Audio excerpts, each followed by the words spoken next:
Welcome back, everyone. Today, we are going to be tackling what is, without a doubt, the single most consequential company in the global economy right now, Nvidia. It's hard to argue with that. I mean, the sheer volume of analysis out there it's overwhelming. And frankly, some of the numbers being thrown around feel almost fictional. They do. So our mission today is to cut through all that hype. We're going to analyze the extraordinary research you've put together and try to figure out, are we looking at the foundational platform of the next century, or is this a bubble that's just waiting to pop? It's the right question to be asking. We have our industry analyst here from deepresearchglobal.com who has been completely immersed in this.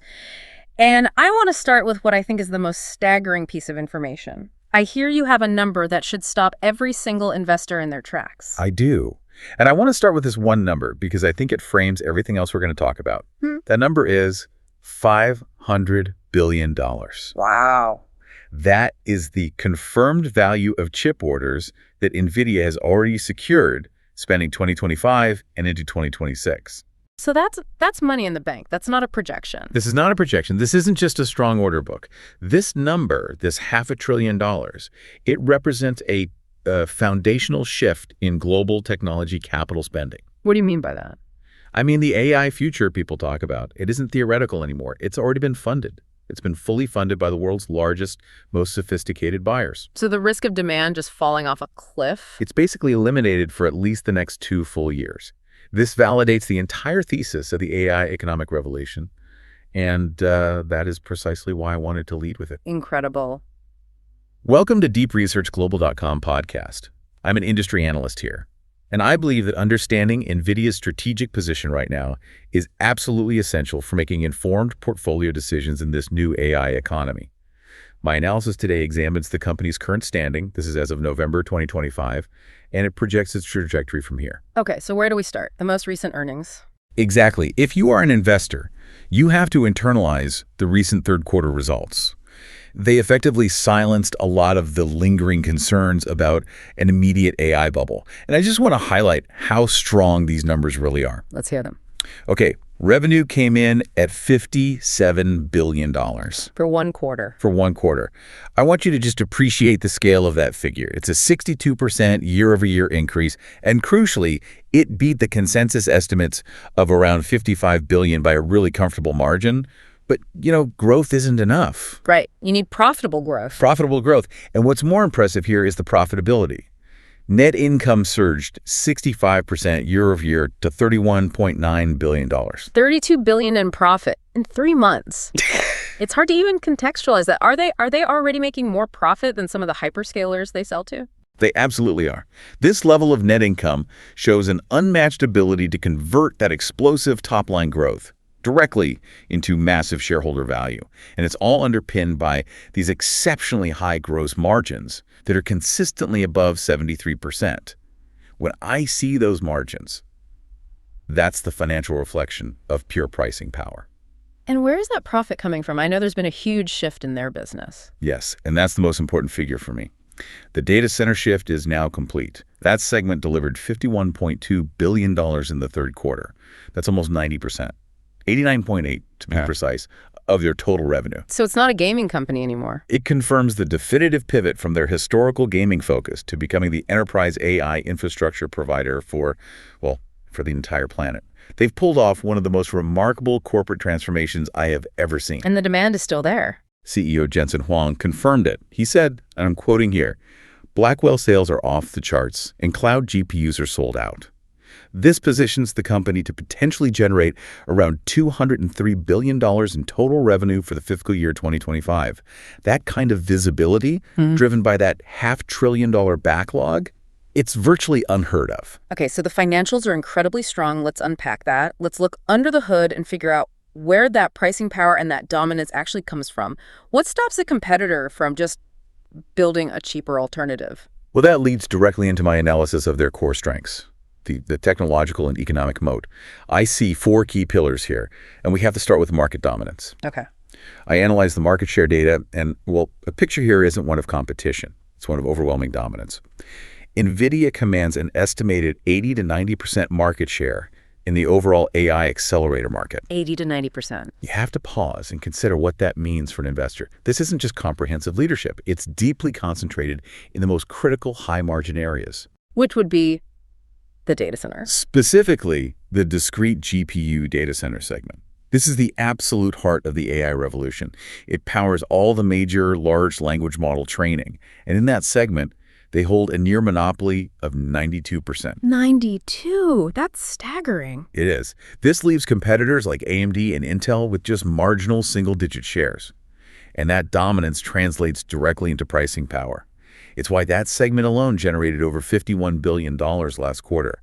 When you own 9 out of 10 customers in the most critical area, you get to set the price. I've heard many analysts argue, though, that the real value isn't even the hardware, the silicon itself, but the software platform. Can you explain that competitive lock-in for us? That is absolutely correct. If I had to name the single most formidable competitive advantage Nvidia has, it's not a chip architecture, it's not Hopper or Blackwell, it is the CUDA platform. And for investors trying to gauge how durable that is, how strong is that software moat? It is the definition of a sticky, proprietary ecosystem. It represents an 18-year, multi-billion-dollar investment, that is. It's practically impossible for a rival to replicate quickly. 18 years. So they started this long before the current AI boom. Exactly. Think about the history. CUDA was introduced back in 2006, long before AI was the buzzword. Nvidia invested in this when GPUs were mostly for gaming. That head start means the entire deep learning industry built its foundation on CDI. They didn't just build a gate, they built the entire city around their gate. So what does that lock-in look like in practice? For investors, I see a few key metrics. The ecosystem has over 6 million developers trained exclusively on CDI. These are expensive, highly skilled professionals. And there are over 6,000 CDA-optimized applications, including critical frameworks that accelerate all these neural networks. And switching is hard. It's the switching cost. Migrating to an alternative, like AMD's ROCm, requires rewriting huge amounts of code, retraining your staff, and you'd likely sacrifice performance that you've spent years optimizing. It's a nightmare of debugging and inefficiency. So even if a competitor had cheaper hardware, the friction of moving away from CUDA is just too high for most big companies. In my view, it's the ultimate competitive moat. It turns their hardware into a necessity, not just an option. Okay, what's next on the list of strengths?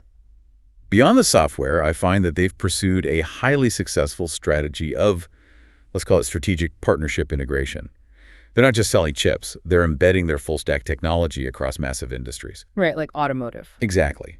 I see a landmark partnership with Uber, for instance, to deploy 100,000 autonomous vehicles using their Drive platform starting in 2027. That's not a one-off sale. That's a massive recurring revenue opportunity. So they're turning transportation into a computing problem. A computing problem that only they are really positioned to solve at scale right now. Plus, they have these deep integrations with all the major cloud providers, Azure, Google Cloud, AWS, and key auto players like Mercedes-Benz and Hyundai.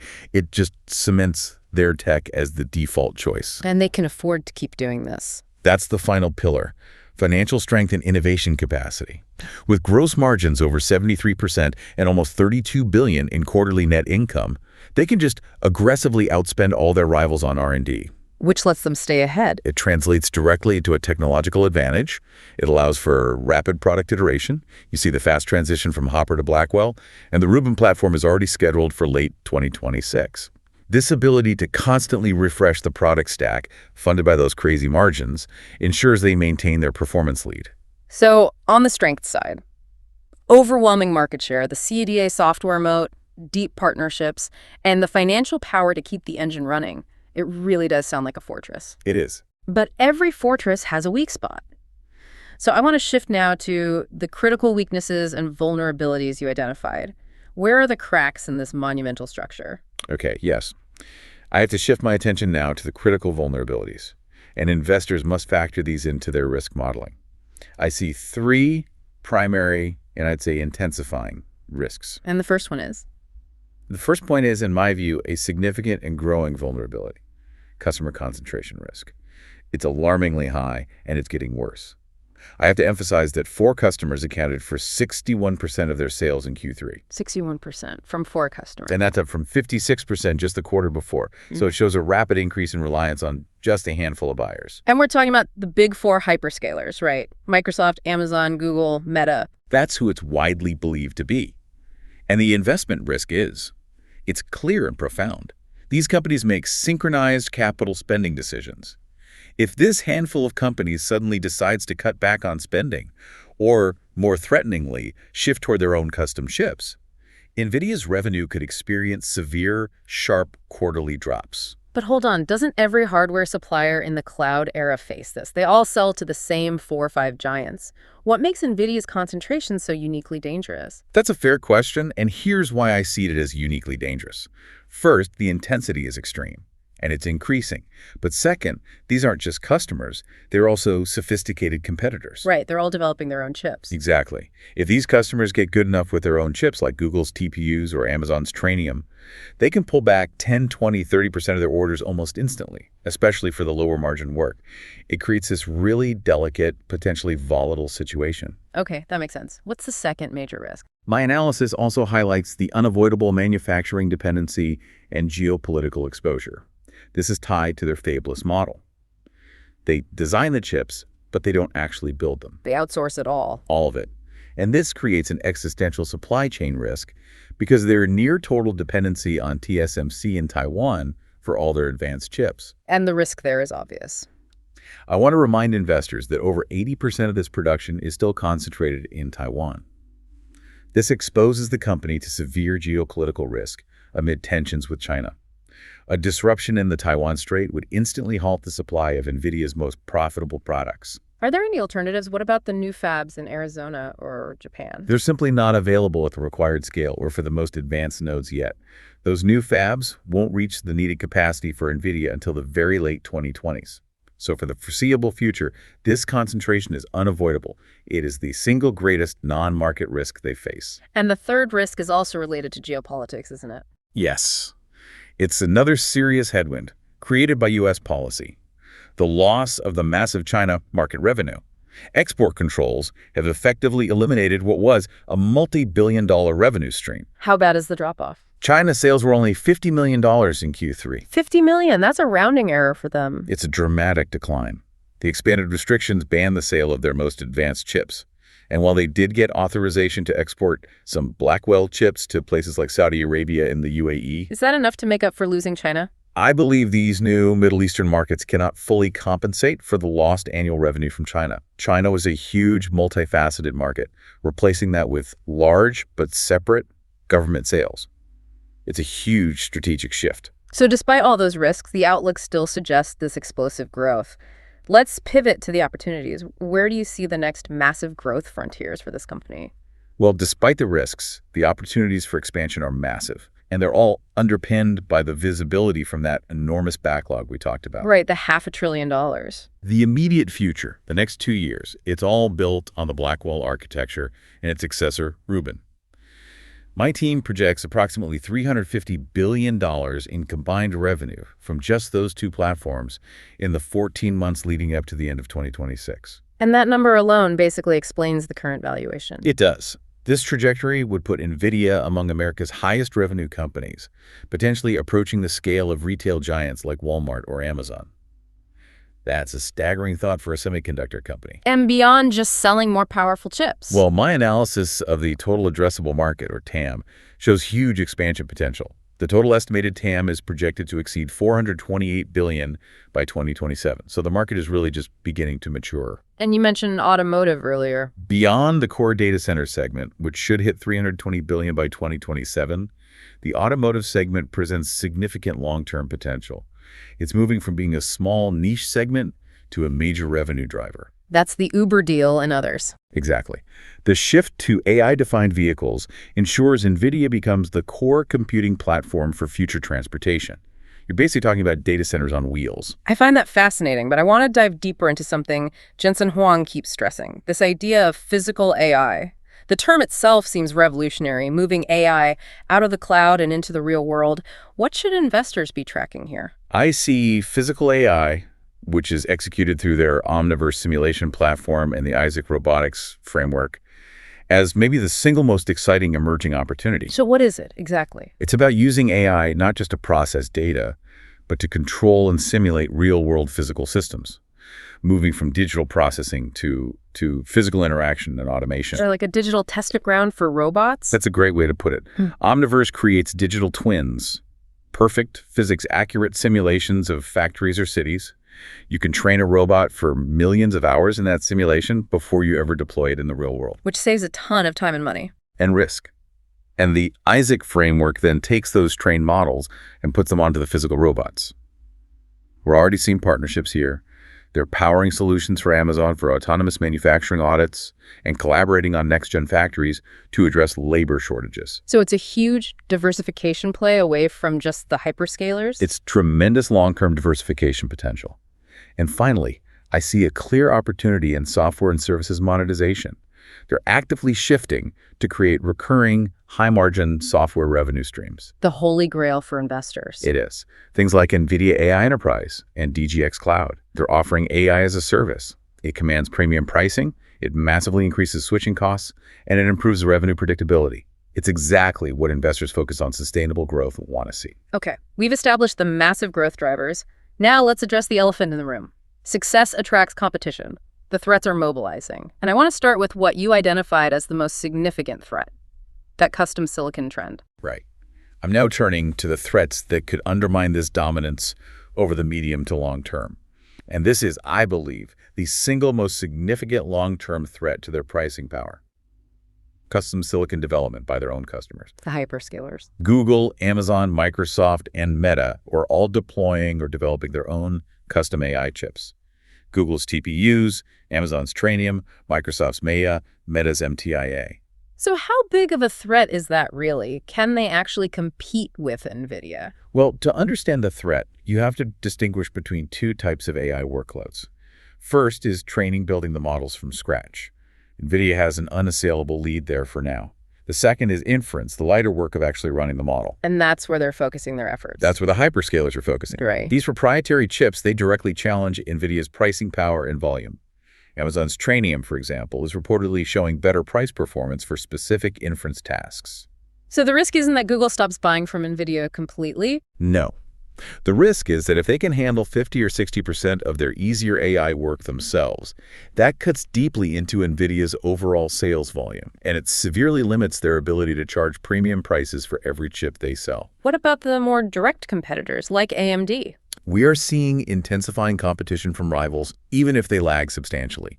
AMD is investing heavily in its MI300 series. And while their ROCm software platform, their answer to CUDA is still way behind. But they're trying. They're persistent, and customers demand supply diversification. No company wants to be reliant on a single provider for something this critical. If AMD becomes a credible alternative for even 10 or 15% of the market, it will limit Nvidia's growth and force them to make price concessions. Speaking of competitors, let's talk about that big announcement from September 2025. This partnership with Intel, with Nvidia investing $5 billion, that seems complicated. Are they collaborating, or is Nvidia hedging its bets against that TSMC dependency? That is an excellent probing question. And I believe the investment community sees it as a strategic chess move that serves multiple masters. How so? On one hand, it's collaboration. It could combine Intel's manufacturing scale with Nvidia's AI expertise. Nvidia gets potential access to future US-based manufacturing, reducing that TSMC risk. On the other hand, I also see it as an implied hedge. Yeah. By investing $5 billion, Nvidia gets a deeper insight into Intel's roadmaps. It gives them a seat at the table.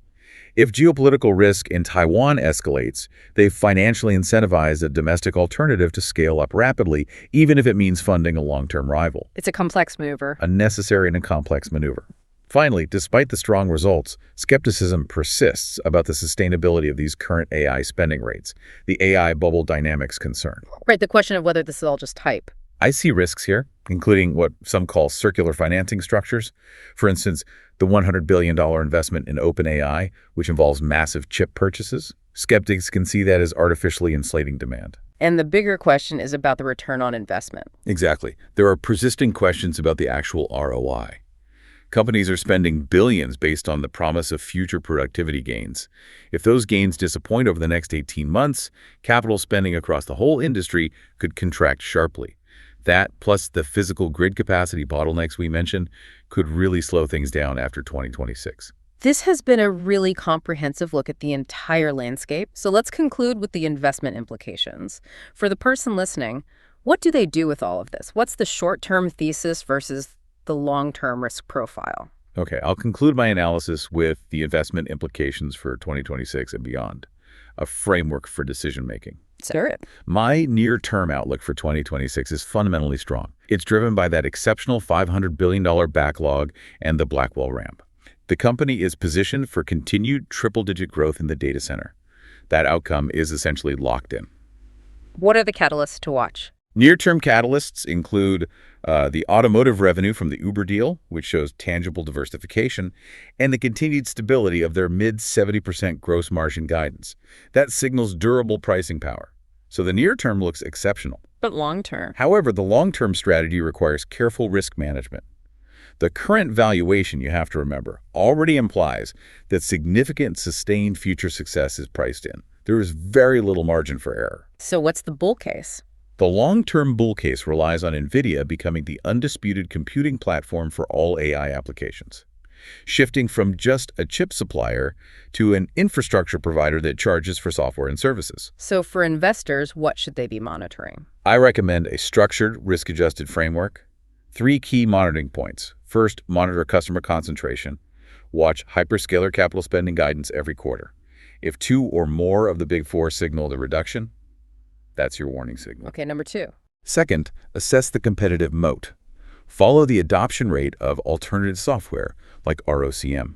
If you see signs that big companies are seriously migrating away from CUDA, that's a long-term threat to their pricing. And finally. And third, prudent portfolio construction. You need position sizing that reflects both the extraordinary growth potential and the inherent concentration risks and valuation premiums. Your portfolio has to be able to withstand a sudden correction. So your final analysis? In my final analysis, Nvidia is at the apex of technological influence. That $500 billion order book provides rare revenue visibility through 2026. It's a temporary shield. Okay. But this position is accompanied by commensurate risks, high customer concentration, geopolitical dependency on TSMC, and the looming threat of custom silicon. The company's ability to diversify its customer base and maintain its software dominance will determine whether these valuations prove prescient or excessive. That is a phenomenal analysis. The takeaway for me is that the next 2 years seem almost guaranteed by that order book, but the real story and the real risk is what happens after that, when the hyperscalers might want more control. Thank you for this. Thank you for listening. Subscribe to deepresearchglobal.com for more latest business news briefs, company analysis, and investment insights.